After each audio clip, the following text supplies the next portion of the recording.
28 transitions later. After stringing together a few levels with dark tunnels as transition spaces, we realized we could subvert player expectations by building another one that appeared to be a transition, but instead contained something else.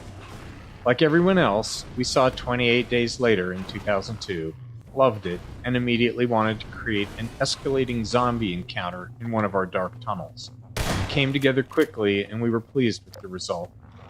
Years later, we met Alex Garland, the writer of the film. He'd played and enjoyed Half-Life 2, and we confessed that his movie inspired this section.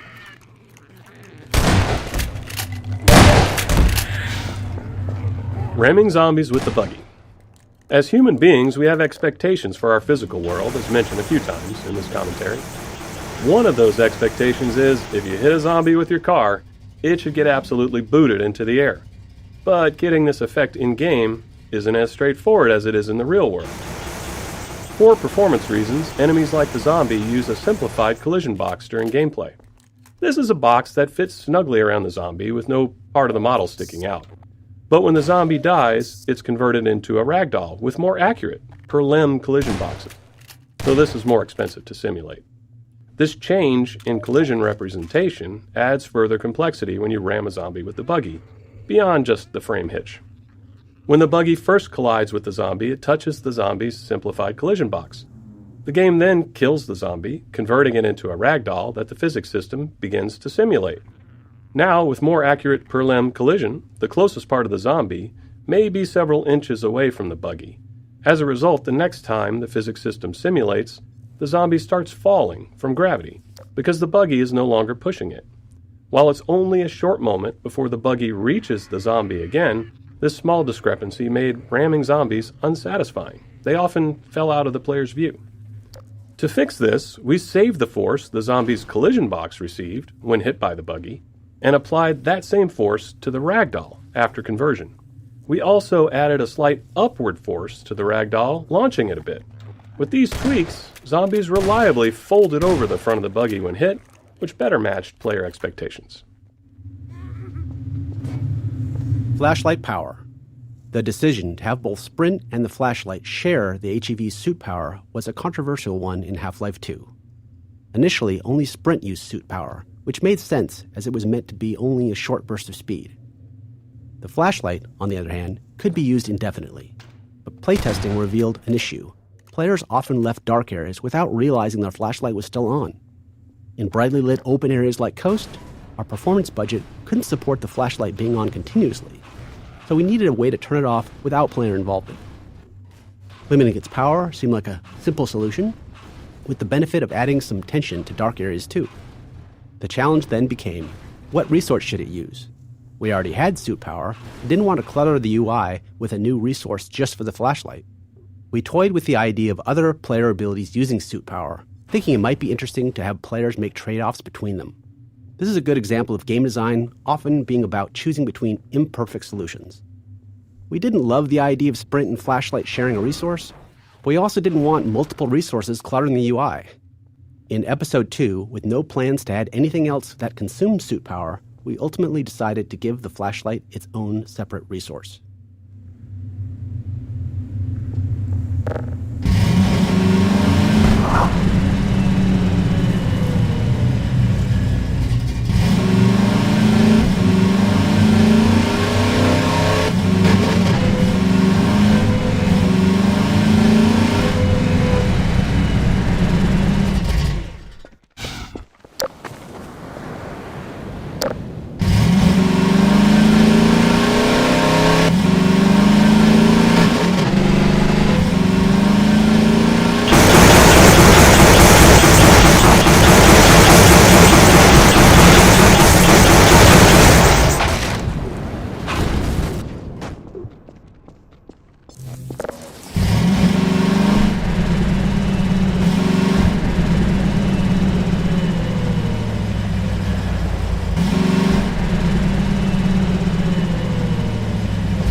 D2, Coast 9.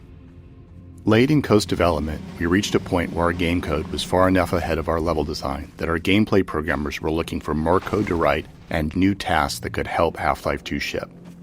This was largely due to the demands of Coast levels, which placed a heavy burden on our level designers with their sheer scale and extensive terrain usage. As a result, our gameplay programmers began designing smaller scale encounters. Later, when our level designers caught up, they created this level by stitching together 3 separate encounters from the programmers and performing all the necessary finishing work to prepare it for release.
Battery finding.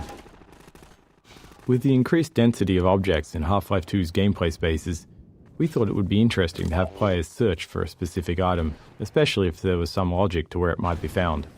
This way, players could locate the item either through careful observation and deduction, or just by brute force searching the area. Since we already had models for cars and batteries, it was a natural step to create a small junkyard for players to explore. We also hid a couple of extra batteries in unexpected places, for the players who chose the brute force method. As with other item-based puzzles, this one needed a failsafe in case players lost the batteries. You can try throwing all of them over the cliff if you want to see what happens.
They're looking for your car.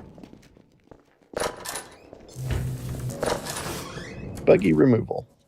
Once we reached the point where we wanted the player to leave the buggy behind, we had to be very explicit about it.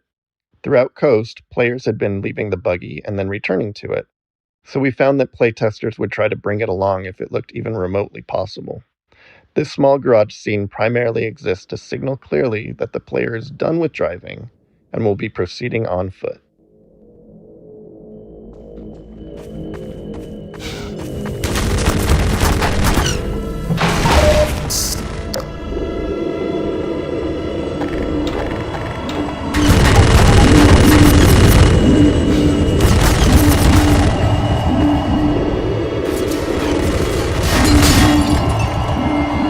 Performance constraints. For the final Coast arena, we envisioned a big finale where the player and a squad of citizens would hold out against waves of Combine soldiers, culminating in a gunship battle. Unfortunately, the computational cost of having soldiers and friendly allies moving around on terrain meant that the battle kept being scaled back to fit within our performance budget. By the time we were down to featuring only a single squad of soldiers at any given time, we were already late in development. Too late to make large-scale changes to the arena to accommodate more enemies, we had to redesign the flow of the fight to keep the number of soldiers to a minimum.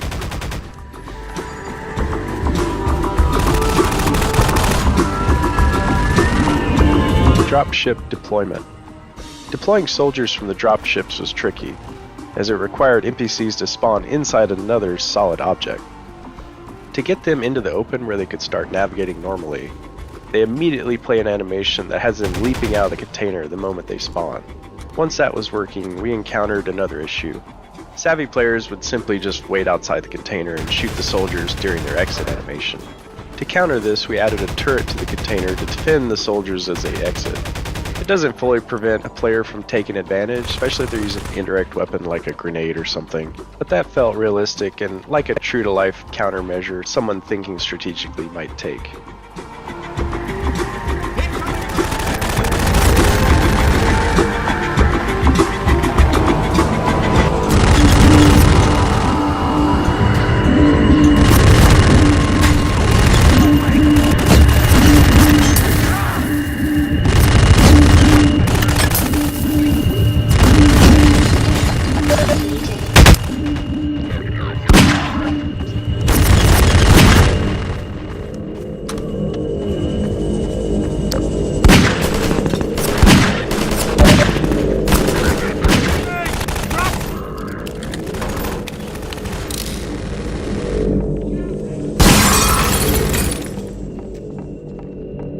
Take this medkit. Take this medkit.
Lighthouse gunship. The gunship scenario here took some work to play out the way we envisioned it. We wanted it to unfold as it would in a movie. In the filmic version, a gunship would fire through the windows as the protagonist ascended the lighthouse, anticipating their movements. To simulate that anticipation in the game, we set up a complex series of trigger volumes along the staircase. As they detect the player moving up, they instruct the gunship to choose a new flight path that matches the player's altitude. The triggers also enable bullseye targets in the windows nearest the player. These are invisible game objects that the enemy AI will immediately perceive as hostile, and prompts the gunship to fire at the windows. This blend of AI and scripting is central to Half-Life's combat scenarios. The AI manages the general, adaptive behavior of the NPCs, while the scripting customizes each scenario's unique requirements.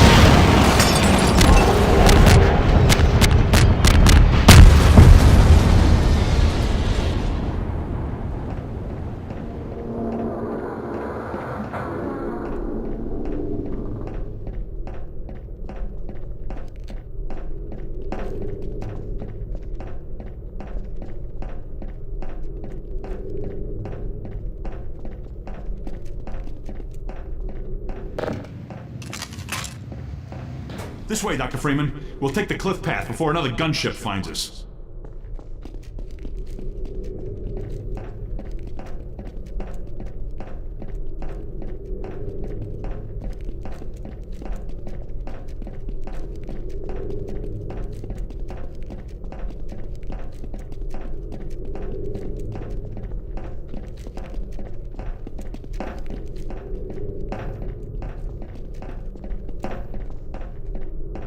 Right along there. And watch your step.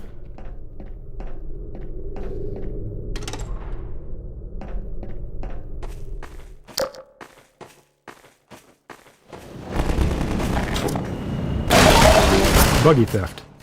As we built the end of Coast, we decided to have the Combine steal the player's buggy.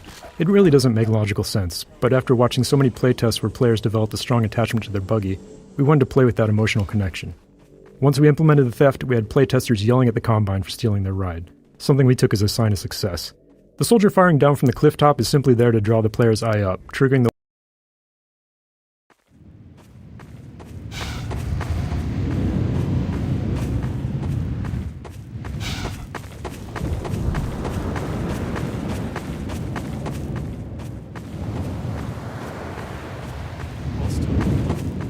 Someone's coming.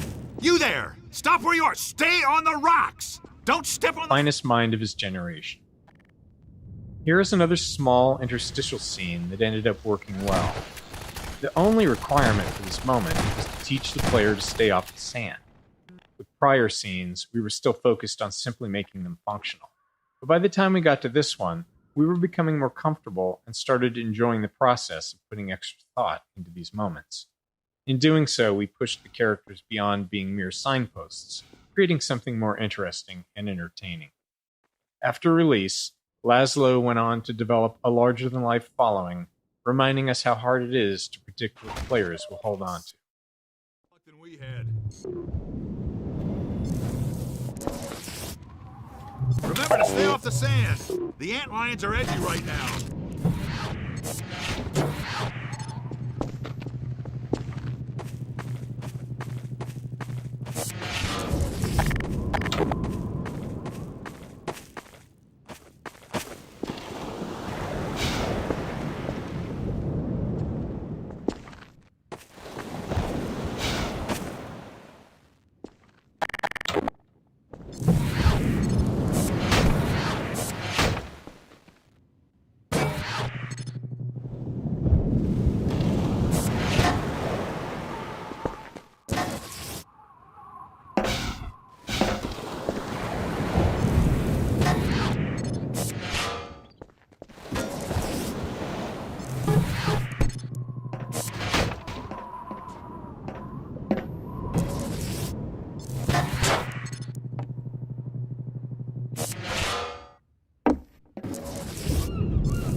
Floor is lava.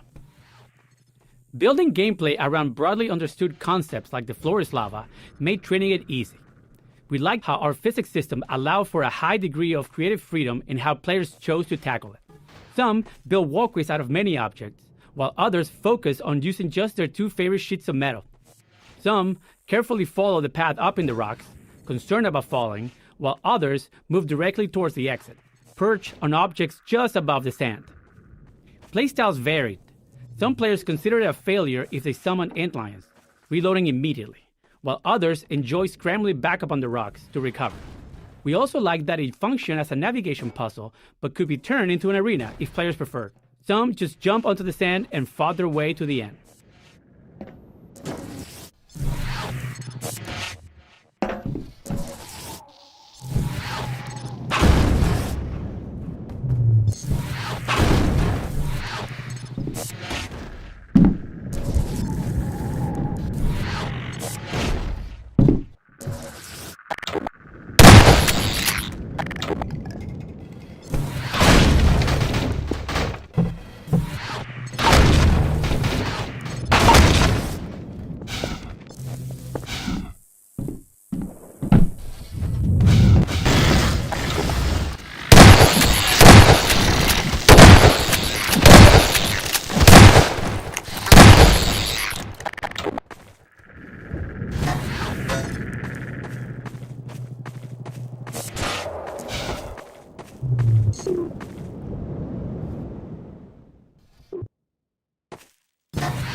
Sandtrap Thumper. The explosive barrels are provided for players to use against antlions while standing safely within the thumper's protection. But we're also using this as a hint for the upcoming Antlion Guard encounter, where players often use similar tactics to win the fight. Optional player actions, like launching explosives with a gravity gun, can be forgotten if they aren't used regularly. With a wide range of offensive options we give players, there's no guarantee they've used this ability recently. So here we're subtly suggesting that they bring it back into their toolkit before they face the guard.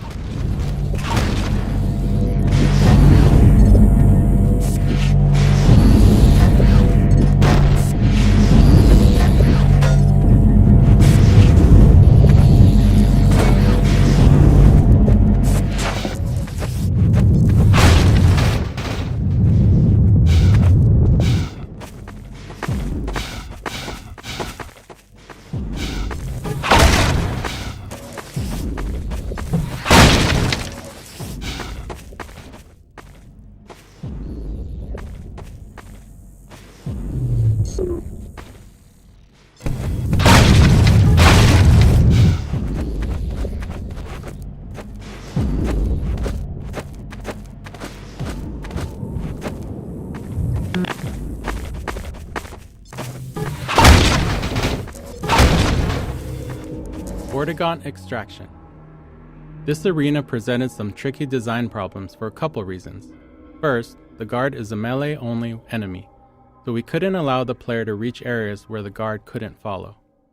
We did experiment with a few ranged attacks, but didn't like the results. Its goose-spitting attack, for instance, ended up looking ridiculous. The only non-melee attack that survived was its ability to bash physics objects at the player, but this required objects to be in range, which isn't always guaranteed.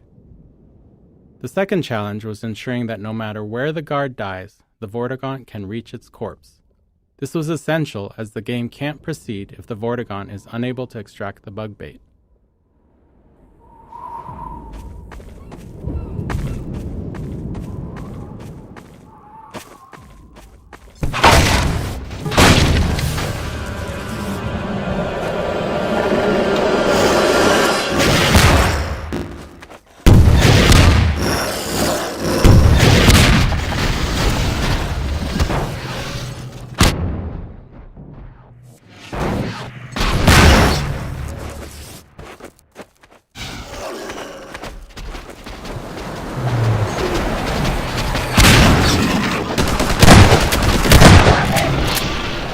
In rare cases, players could find themselves unable to kill the Antlion guard in this arena.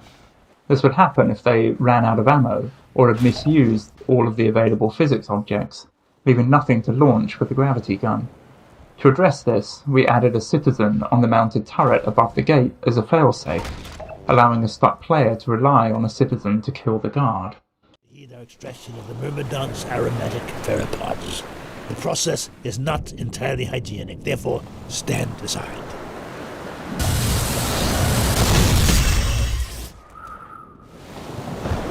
The Freeman will have need of these theropods on the paths ahead. Gather them now.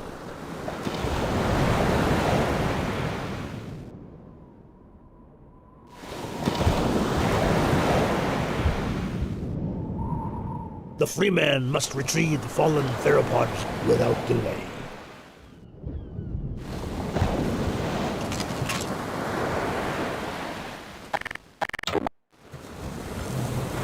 The Freeman must follow.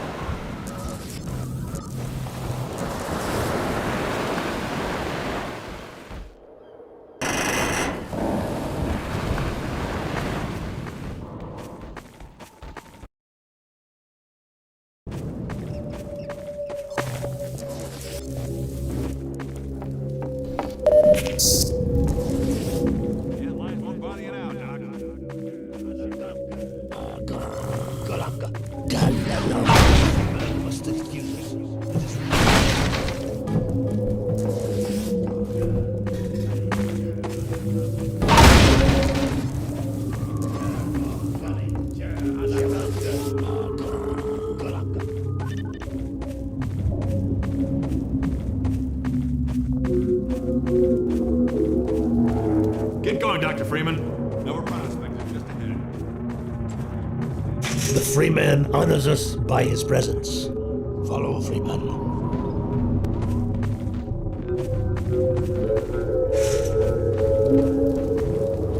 Bug bait training. This clumsy bug bait training is where we landed, having run out of time, but needing players to understand the tool for Nova Prospect's design to work. Generally, we aim to add enough flavor and context to training so it doesn't feel like training. It feels like a natural part of discovering something new. Here, though, we didn't quite manage that. As obvious as it may seem, bug bait wasn't something players intuitively grasped. We're well into the game now, so players have plenty of experience dealing with enemies. Before we added any training, the first playtesters who collected bug bait entered the next level and instinctively shot the first antlion they saw, because that had been working up until then. Half-Life tends to encourage a shoot first, ask questions later approach.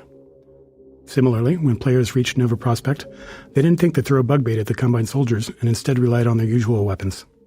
So, we needed this training not only to show how bug bait works, but also to demonstrate that antlions would be close to the player without attacking.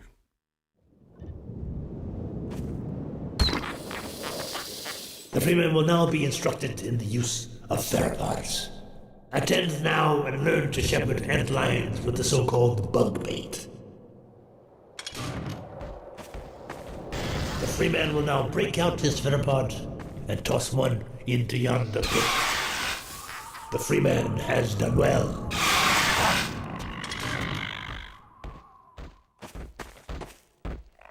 The free man can also coax his Antlions to attack specific targets.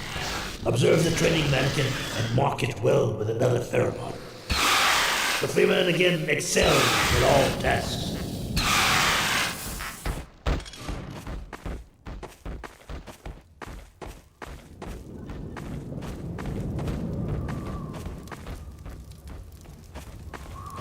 Now, attend well.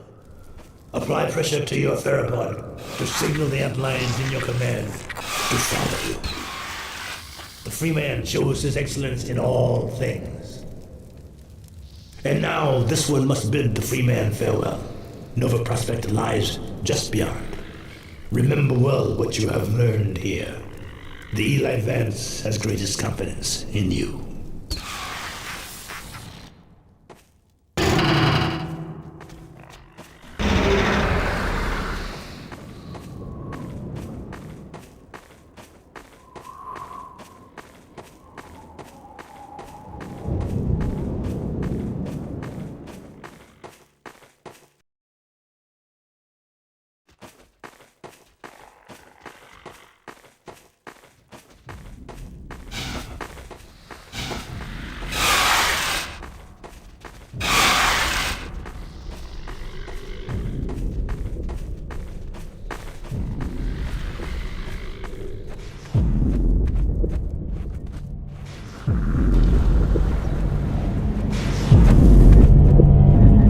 Thumper Final Stage.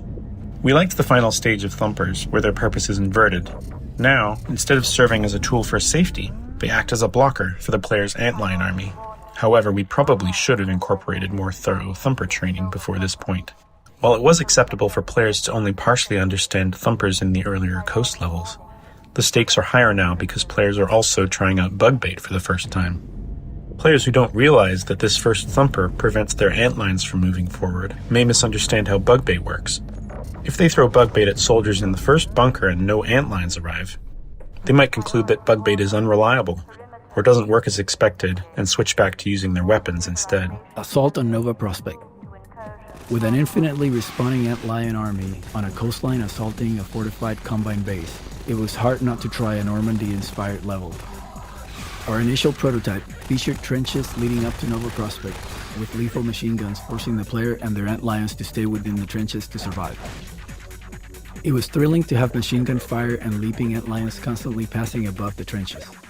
Unfortunately, we couldn't make it work within our performance budget, and ultimately had to set it aside in favor of a completely different layout. However, the mounted guns remained, as their lethality proved useful in encouraging players to rely on their Antlions.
Alert.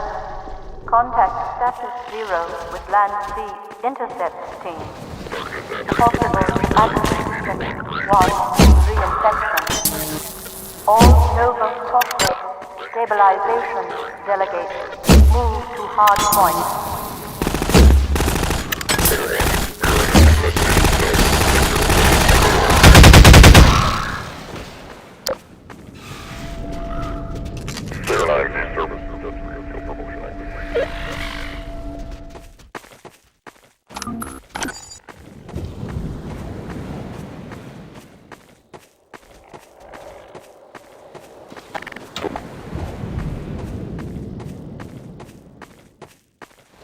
Nova Prospect Stabilization Force Directive 2. Engage reserve. Contain exogen incursion.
Nova Prospect Yard. The combat throughout the Nova Prospect Yard was largely inspired by our early observations of antlions fighting Combine soldiers. The antlions' high mobility and melee attacks paired well with the soldiers' range lethality and vulnerability up close. Antlions look great under fire, with particle effects flying everywhere, and when they finally reach a soldier, the resulting ragdoll effect is incredibly satisfying.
Overwatch acknowledges critical exigency.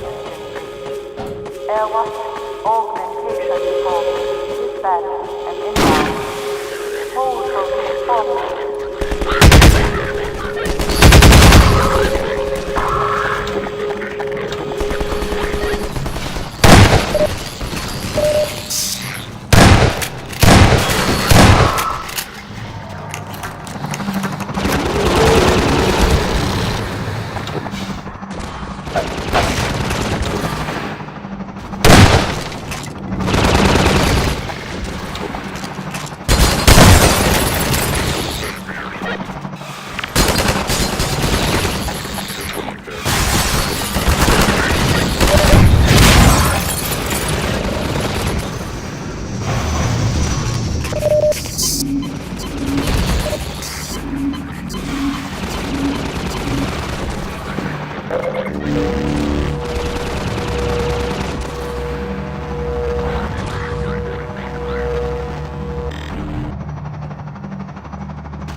Magic wall. Like many of our combat arenas, we needed a gate of some kind to prevent players from moving on before they finished this fight. Unfortunately, we were out of time and had to move on to the train station, so we ended up with this bit of magical bullshit. A wall that just explodes after the second gunship is defeated, revealing the way forward. We reassured ourselves that most players wouldn't notice, as they'd be busy fighting the gunships, and our playtesting had shown that generally they all finished the fight before they reached this point. With enough explosions throughout the arena, the destroyed, burning wall felt pretty natural, so we threw in a couple of simple gas puzzles on the other side to justify it. But no, we're not exactly proud of it. Priority alert. Nova prospect oxygen breach. Perimeter communication status 0. Internal stabilization team. Deploy sterilizers in suspected infection blocks A5, A7, B2,